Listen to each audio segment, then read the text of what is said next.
I don't think most families stop to think about all the scary things that can happen to tiny babies until it happens to them. My name's Hazel and these are my adorable twins, Annie and Iris. I had a really healthy pregnancy up until the girls were born. I hadn't had any sickness or any ill health, so I was just expecting everything to go well. When we went for our 12-week scan, the sonographer said there's more than one baby in there, and Andy and I were just both completely shocked. I can remember saying to him, we'll be okay, and him not really looking as if he believed me. So I said, we will be okay.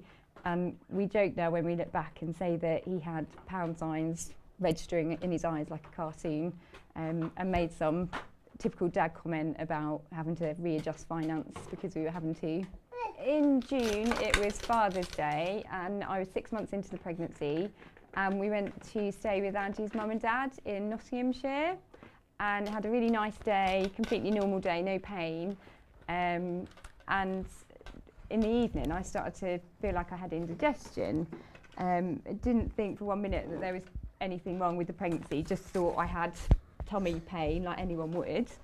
And at night time, in the middle of the night, I woke up in quite a lot more pain and still didn't link it to the pregnancy.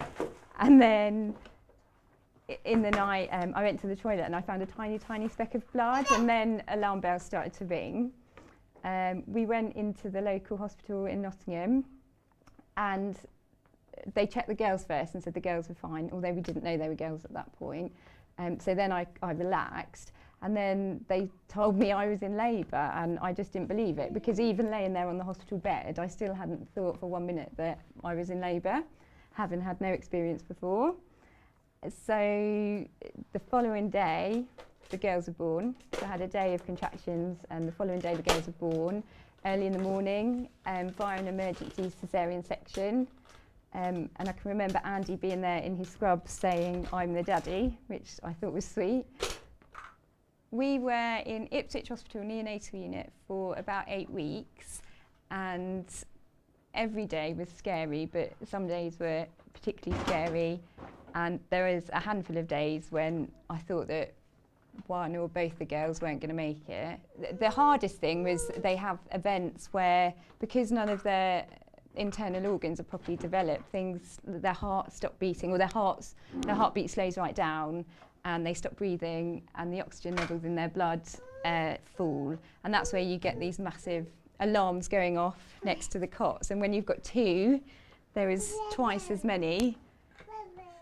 And if they were having an event that they didn't come out of on their own, we used to have to go into the incubators and give them a tickle or a prod to prompt them back into breathing.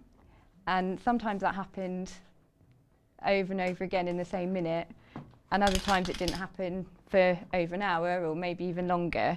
But every time the alarm went off, you quickly looked up to see if it was your babies.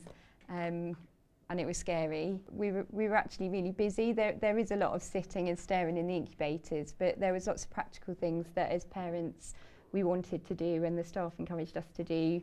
Things like changing their nappies, and these are the little nappies that they had when they were first in hospital, which are tiny.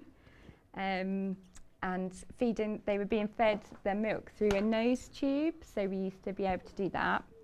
And I wanted to breastfeed. I wanted the girls to have breast milk, so I used to have to express my breast milk 8 to 10 times a day.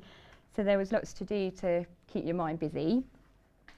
And I'd heard from some other mums that one of their ways of dealing with having premature babies was not to form a bond too early, because if you did lose one, but if you did lose a baby, you hadn't got that strong bond to deal with losing.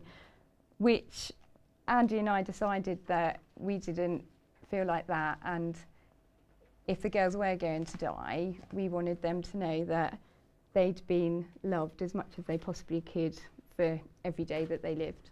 The staff on the neonatal unit at Ipswich were just fantastic, just every single day, and they became our friends. They were the people that we saw from 8 o'clock in the morning to 11 o'clock at night, and they did become friends.